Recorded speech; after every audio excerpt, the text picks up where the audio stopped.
Awesome. Well, let me go ahead and introduce myself. My name's Alex Eaton with T. Rowe Price. I'm the Midwest sales consultant for the T. Rowe Price core market platform. Before I do anything else, I do want to thank the Definity team today for giving me the time to talk to y'all. They've been great partners of ours. And to be honest, usually when I'm on these type of things, I like to pitch our core market platform where startups up to $50 million and have a great offering in that. But today I'm actually going to take a little bit of a left turn from that and talk more about pre-retirees and that transition to retirement, because that, as financial advisors, these are a lot of the conversations that you're having with some of your most important clients. I think as an industry, we focus on outlining financial and income needs related to retirement, but sometimes though we forget that behind these numbers is someone's retirement life, and to them that's really the most important thing. So I always like to bring this up is when we ask people about retirement, we get all kinds of different answers. We get, I want to travel more. I want to sleep late. The big G's of I want to golf more and I want to spend more time with my grandkids. Maybe you want to volunteer, take up some new hobbies along the way. But you know what I've never heard, no matter how many times I ask this, no matter who I asked it to, even if it's a group of individuals like financial advisors like yourselves, I've never had someone say, when I imagine my retirement, I think of making sure I claim my full Social Security benefit. And the reason for that is that doesn't happen because that's not where people start with their dreams for retirement. They don't start with the financial details like savings rate, replacement ratios, or withdrawal amounts. I mean, don't get me wrong, like those are obviously incredibly important aspects of people's financial future. But where most people start with their retirement is the non-financial, the more emotional elements. It's where it kind of starts visualizing that retirement. So on our call, like today, and my kind of goal is to cover 3 topics with you. Why include the non-financial side of the retirement preparation in your conversations with pre-retirees? What those key non-financials really are, and then how to use this deeper understanding that you have once you have it. So I will hop right into it. So first, why should we even include non-financials when helping someone prepare for retirement? I mean, after all, everybody on this call, we're financial advisors, planners, some sort of financial professional. Why does everything else matter so much? Why should we include these non-financials when helping somebody prepare for retirement?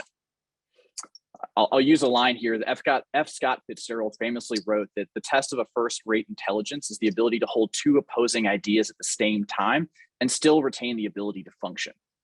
So let's take kind of a look at opposing ideas people currently hold when it comes to retirement.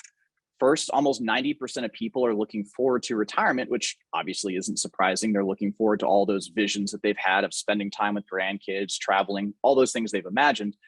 At the same time, though, over 2/3 are also apprehensive about retirement.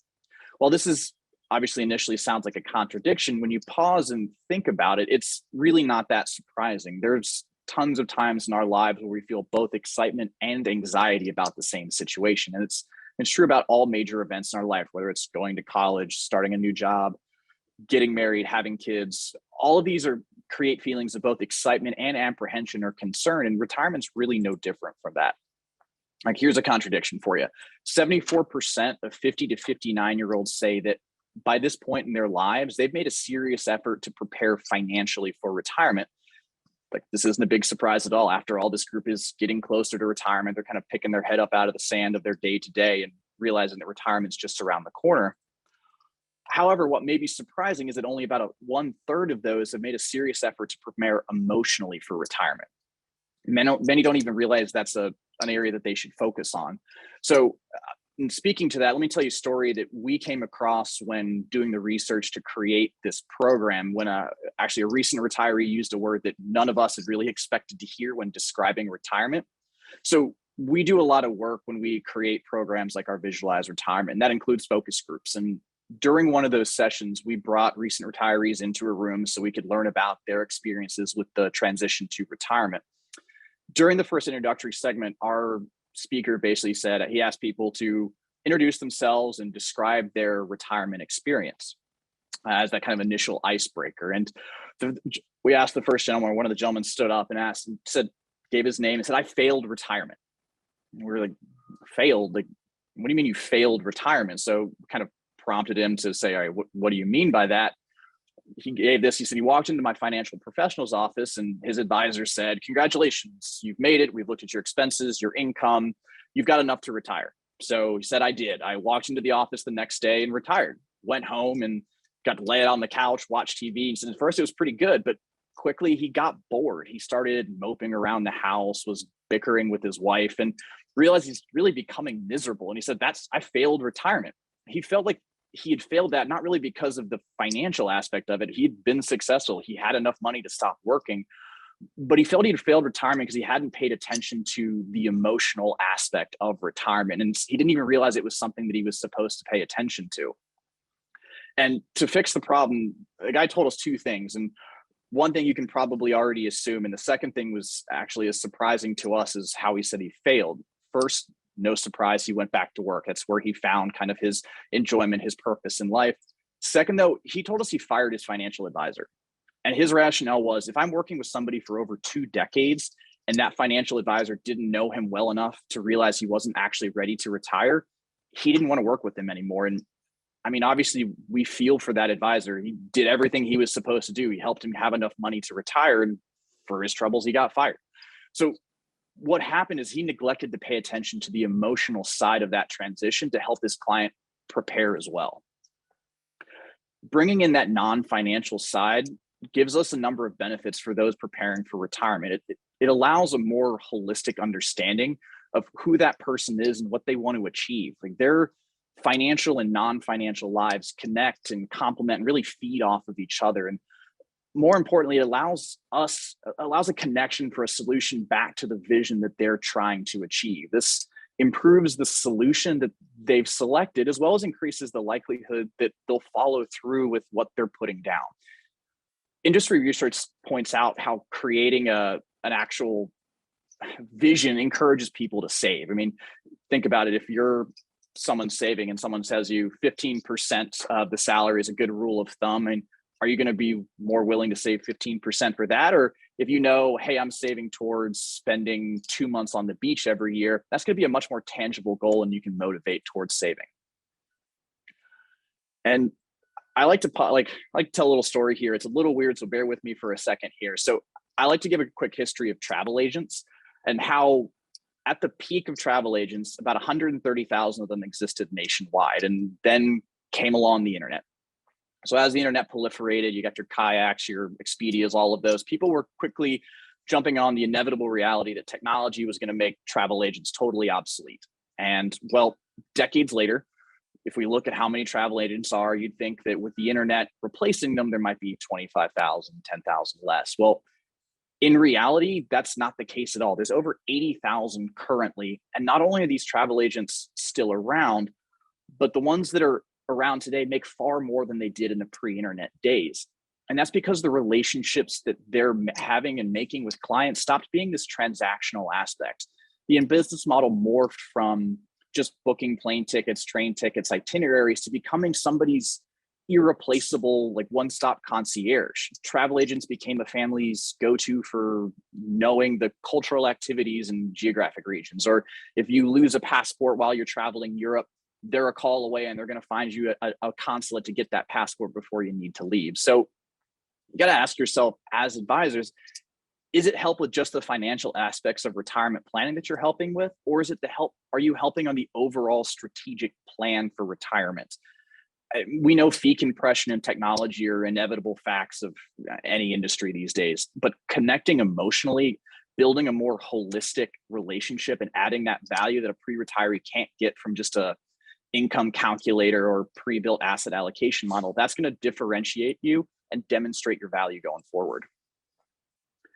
In addition, kind of, as I said earlier, in allowing a more holistic understanding of somebody it helps them understand what they're going to achieve.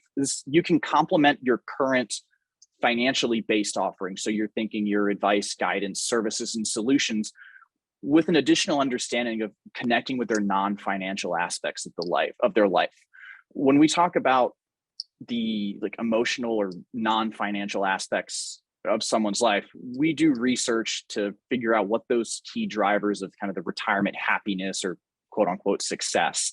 And we learned that the non-financial drivers really are 3 main things: lifestyle, healthcare, and meaning.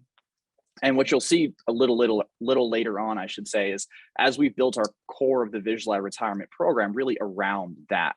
So it makes the solutions that you can provide for your clients more relevant and really easier to discuss. So we know how to get a sense of someone's financial situation. We gather their savings rate, investment account, spending patterns, et cetera, for all that. And at this point, we've laid out why we feel that non-financial preparation is so important as a benefit for pre-retirees, as well as you as a financial advisor. We want to move next in what understanding how those non-financial aspects of planning for retirement kind of can lead in. And to do so, I'll turn basically to the Visualize Retirement program that we created. The program includes some of the most powerful non-financial influencers, how someone feels about their retirement. The program helps you help pre-retirees create a retirement vision and then use that as an input along with details about their preferences to improve their retirement planning, both on that financial side, but also on the non-financial emotional side. Our Visualize Retirement program provides like a repeatable, scalable process that you can use with pre-retirees. And it's going to give you resources to help focus on those non-financial aspects. And we do this really through flexibility of the program. From a content perspective, it's really designed for you to pick and choose what makes the most sense for those pre-retirees, not based on your process, but also on that person's preferences. We've made it as flexible as we can so that you can deliver that content, whether it be in person, via virtual, or even give them a paper-based thing to fill out or an online e-disclosure or e-workbook, I should say. And it provides kind of an additional aggregate information that you can help use when going through their retirement planning. And I'll cover more of that when we go through resources later. But the first part of that is the non-financial input we receive is the core of our program, where pre-retirees create their retirement vision. And that retirement vision is designed around those key drivers I mentioned previously, which is lifestyle, healthcare, and meaning. And it helps us consider and address those drivers that we think are the 5 main W's of retirement, or who, what, where, when, and why. If there's anybody who's an old journalism major or took journalism classes in college, these questions may look familiar, and I'll briefly describe each of them and then take you through some specific questions for each one, just to kind of give you a sense of the experience a pre-retiree would have when going through the workbooks that we've created to kind of guide them through the process. So the who, it gets pre-retirees thinking about the people they're going to interact with in retirement and how likely that's going to differ from today. The what refers to the activities someone wants to engage in retirement. Where helps them think about their home, both the location and the amenities they'll want or need to have. When is the timing of their retirement. And lastly is the why. And the why is really the source of meaning for somebody's life, both before retirement, because that often stems from work and family, but our relationship with those areas really vastly changes when someone retires. So thinking through that ahead of time, the new why will help someone make that transition to go more smoothly, so you don't have that person who's failing retirement. So 2 points I want to make before we kind of jump into this that make this exercise not only helpful for kind of pre-retirees, but also makes the output more effective is we're not asking people to visualize their entire retirement.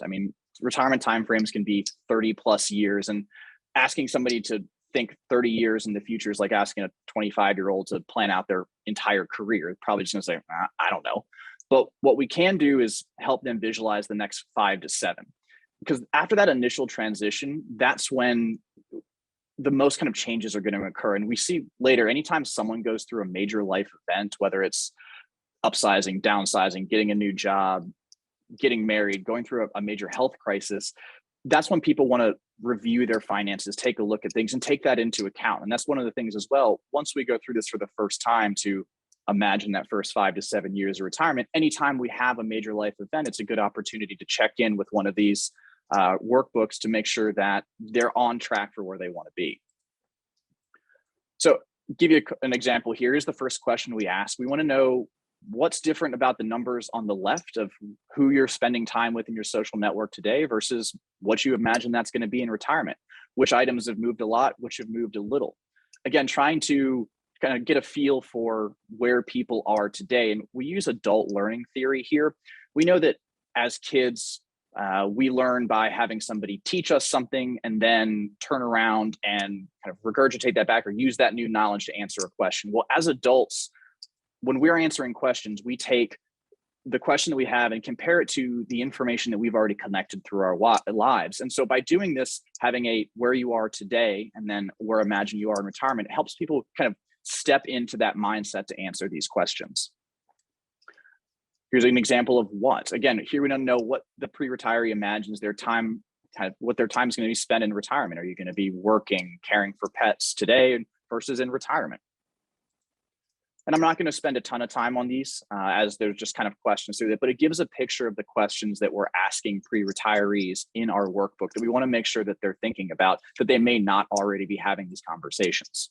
So what factors do you think when considering when you might retire? When do you plan to retire? Do you have a specific age or dollar amount in mind?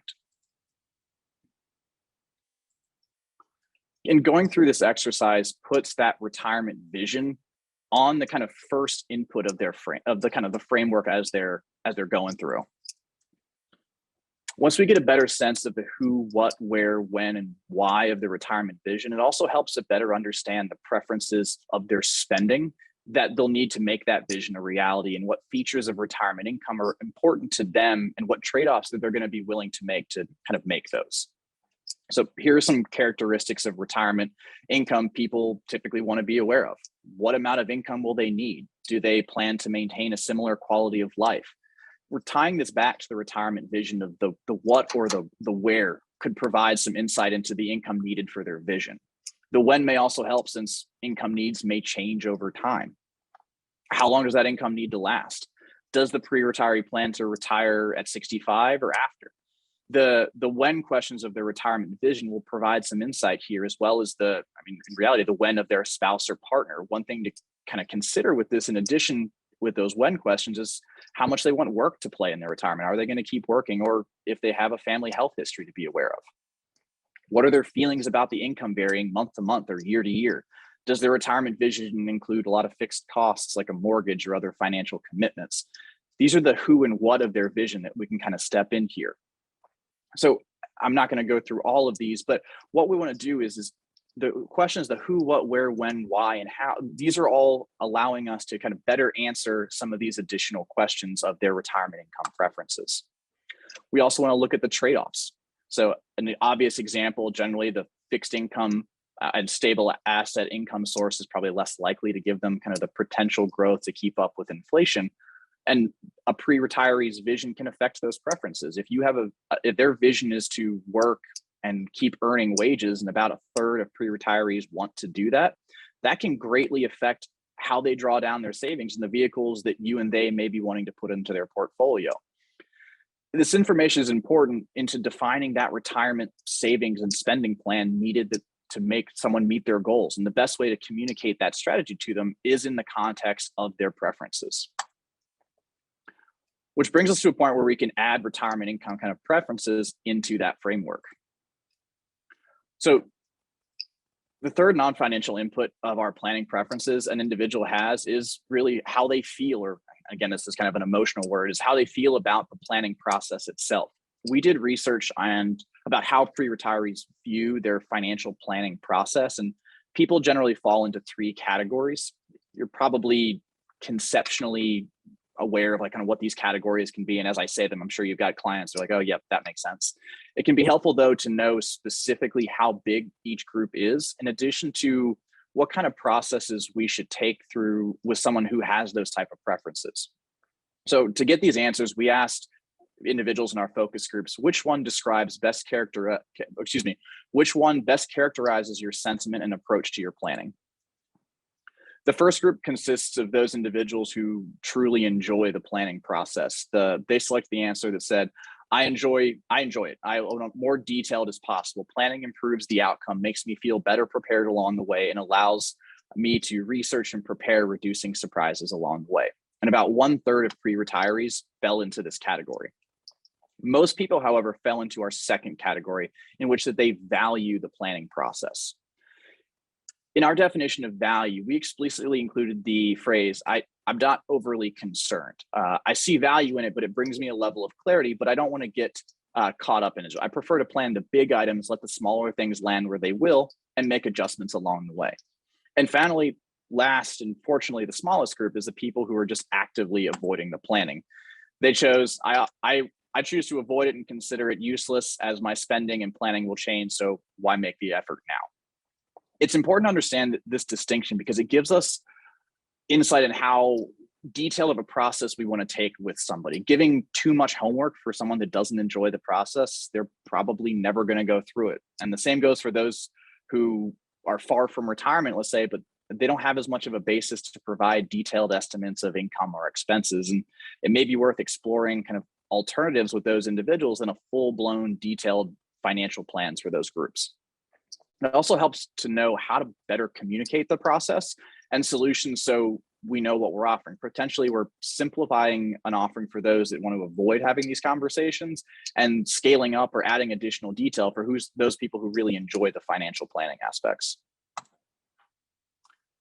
Which gives us the third non-financial input into a pre-retirees program. It's important to remember that each member of a couple, for example, will likely have different preferences. So taking the time to understand what each person is thinking or feeling is really going to assist us in making everybody work more effectively together. And we've covered a number of elements that we think will help people through those non-financial conversations. And I'll talk about them at the end as well when I discuss our resources. We have a checklist that can really help you and they lay this all out and help walk through all the steps that they need.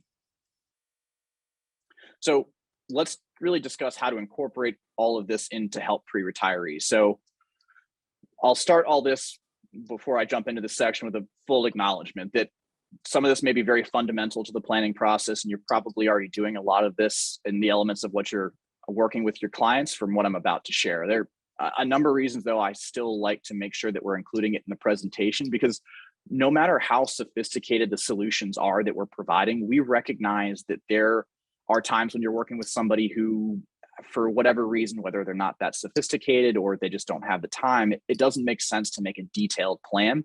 And the fundamentals we cover can give you techniques to adjust appropriately to these situations.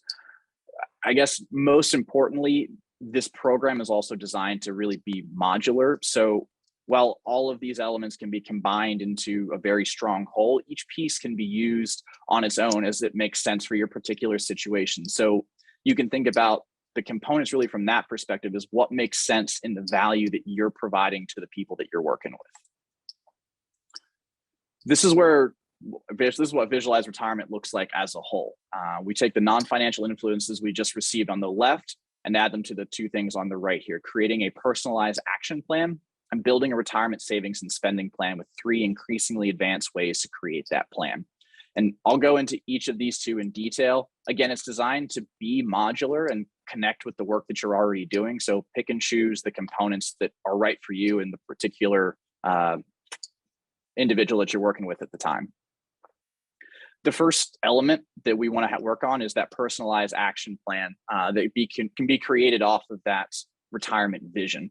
And this is really a way for a pre-retiree to begin to take direct action on their retirement vision, and they can begin to lay out the groundwork to make that vision into a reality. By identifying the things that they want to learn more about, things they want to practice, and the things that they should be communicating to others, this really helps them refine that vision before they actually retire, which will hopefully ease them into retirement.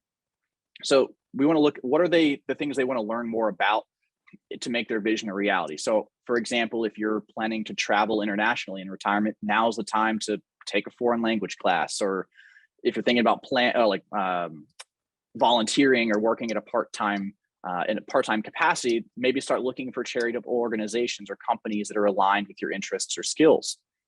What are the things that you're trying to practice before you retire? If you're planning to move to a new location for retirement, you probably want to consider having an extended vacation there to make sure that that's actually someplace you want to do or go, I should. If you're planning to volunteer, take what you've learned from researching these charities and such, and maybe start working at that organization, practicing some of the activities now, again, can help transition that into retirement. And you want to make sure that we're also communicating that vision with whoever in their life is important, whether it's a spouse, partner, their support team, or other family members. Do they have similar retirement visions? Do they have health issues that could affect family members? And again, what's the expectation that these individuals are going to play? These should all be communicated ahead of time to make sure that everyone's wishes are taken into account so that it keeps that retirement vision on track.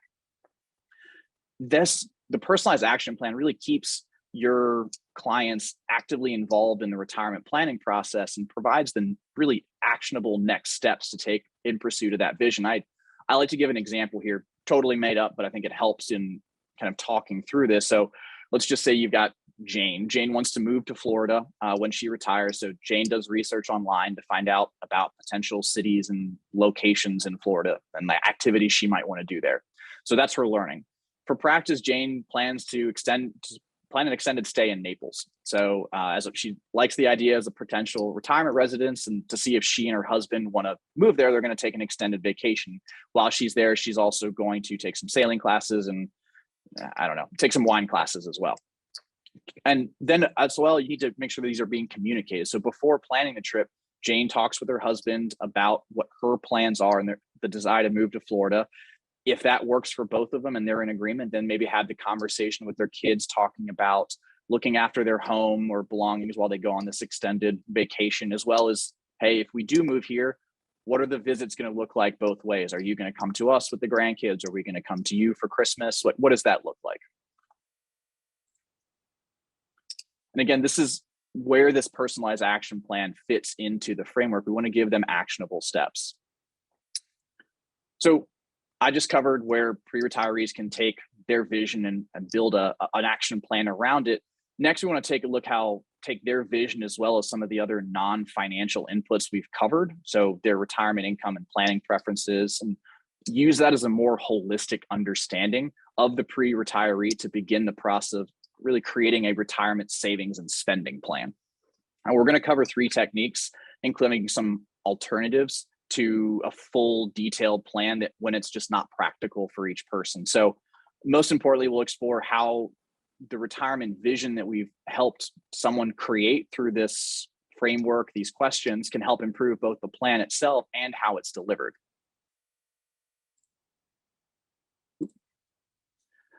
The first technique to help someone really know how to save is, our standard rules of thumb that everybody's really familiar with.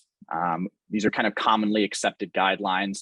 On the right, you'll see a goal of replacing 75% of retirement income. Have enough money to have 75%, you'll need 15% saving along the way while retiring at age 65. But obviously, these are a number of assumptions kind of with these, but these are the 3 rules of thumb that we want to focus on. And this is really if you need to provide a single number to someone who's, without getting into kind of their personal details, like a younger person far from retirement, or someone you may only have a few moments to kind of provide any guidance with. And these are kind of the reasonable choices, but we know it's not a very personalized option here. So it gives us the quickest, simplest option, and it's also obviously the least individualized. But one of the advantages of our visualized retirement process is it allows us to go beyond these standard rules of thumb without necessarily creating a detailed financial plan. Instead, we can create kind of personalized rules of thumb. We all know each individual, each client is unique, and the standard rules of thumb don't necessarily fit them. What can a pre-retirement vision tell them and you about their spending and needs in retirement can help differentiate a kind of their own rules of thumb. Any major life changes in their lifestyle and retirement may require an adjustment to the standard 75% replacement assumption, which means that they can begin to personalize some of those rules of thumb by focusing on the spending levels that will be needed really to support that vision. So give you some examples of how that might work. So Bureau of Labor and Statistics, their consumer expenditure survey basically takes a look at where people over the age of 65 are spending their money. And in order, it's housing, transportation, healthcare, and food. So take housing for a second. So according to the Boston College, the Center of Retirement Research, about 17% of retirees move at retirement. And whether that new home is more or less expensive than their current one they're living in, that's going to affect their retirement spending. And it's one of the biggest category. It is the biggest category. Therefore, connecting their vision to the anticipated spending helps that pre-retiree get a more detailed understanding of what's going to happen to their spending. and how well that 75% replacement ratio might fit in their situation. This then allows you to help personalize their rule of thumb. So if they're going to downsize, then maybe they don't need that 75%. Or let's say they're going to buy a second home, then probably they're going to need more than that 75% replacement ratio. And that's where those personalized rules of thumb fit into the framework. We want to have a more customized conversation with them without having to necessarily go into the detailed financial plan. But of course, there's always the option for the detailed financial plan with all of their potential retirement spending, income needs, along with any sort of savings actions along the way. And I guess this is a good time to really reiterate here that even when creating a detailed financial plan for someone, the preferences that we've gathered along the process with our visualized retirement, especially the planning preferences, can help how your detailed financial plan should be communicated to them. So like if you've got someone who's wants to avoid planning, you can kind of soften how you make this presentation to them so that maybe you chop it up into smaller chunks for them instead of kind of delivering it all at once, or connecting it more explicitly to their their emotional vision of retirement versus some of the financials. Again, this is really what visualized framework looks like as a whole, coming back here. And you can pick and choose which parts of this is going to make the most sense for whoever you're having these conversations with. We're helping a pre-retiree create their vision and helping them understand the preferences lets them and you gain a deeper understanding of who they are as a person and what they want out of retirement and the road that they're going to be willing to take to get there. So, and to help pre-retirees, and you kind of accomplish all this, we've created resources for you. Since the core of our program is creating that retirement vision, we have a workbook that takes pre-retirees through those 5 W's I mentioned earlier. I had to give you some examples of the questions that are in this workbook. It'll then walk them through the process of creating a personalized action plan and then help them, they kind of assess their retirement spending needs. In addition, we've got the printed version. We also have a digital version, like an ebook that provides some additional resources as well, because we know that as advisors, data can help inform your business processes and decisions. And the e-workbook is going to give you access to that data. It's not only going to capture their responses about their vision, but also give feedback on kind of additional topics they want to learn more about, which is valuable insight for you. We're then able to provide kind of an aggregate reporting, given kind of a summary of usage of that e-workbook for you. And lastly, you can really use it to help facilitate virtual engagements with your clients.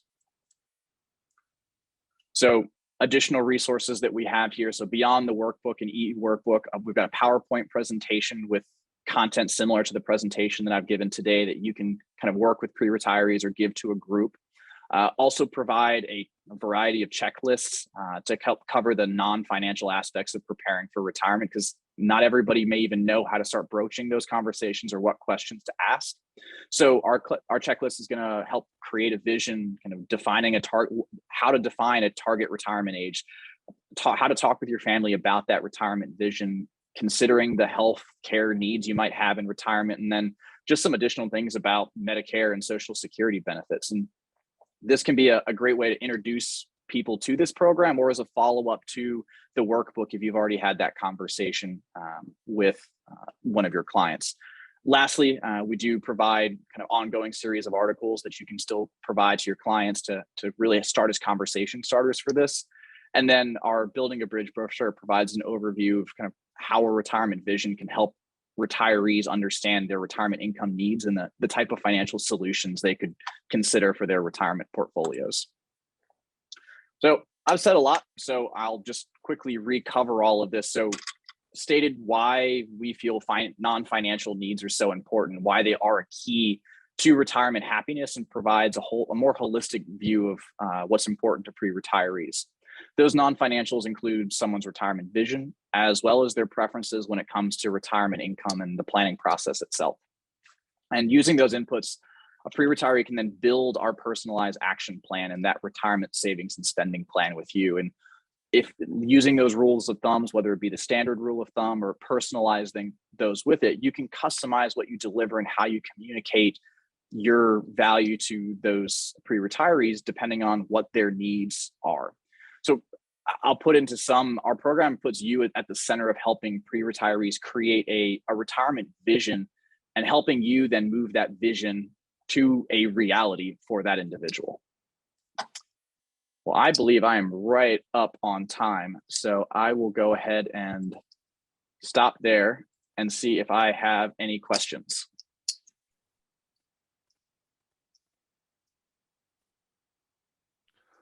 Well, Alex, I didn't see any questions come in, but I thought that was tremendous. I did not know what your topic was going to be on at all, which I'm glad now, because that was just completely, outside the framework of what I think our normal discussions are, right? Yep.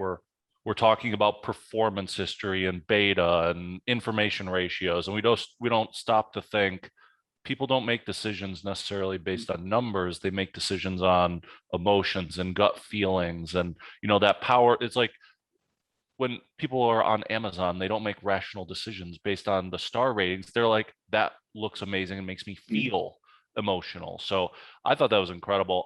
I've heard some people talk, when they are prospecting, like how can I be more effective, in engaging new clients? And I just think bringing unique ideas to the table, go where the competition isn't, right? And that you lived in the area that the competition isn't for the last 35 minutes. So I hope everybody took something away from that.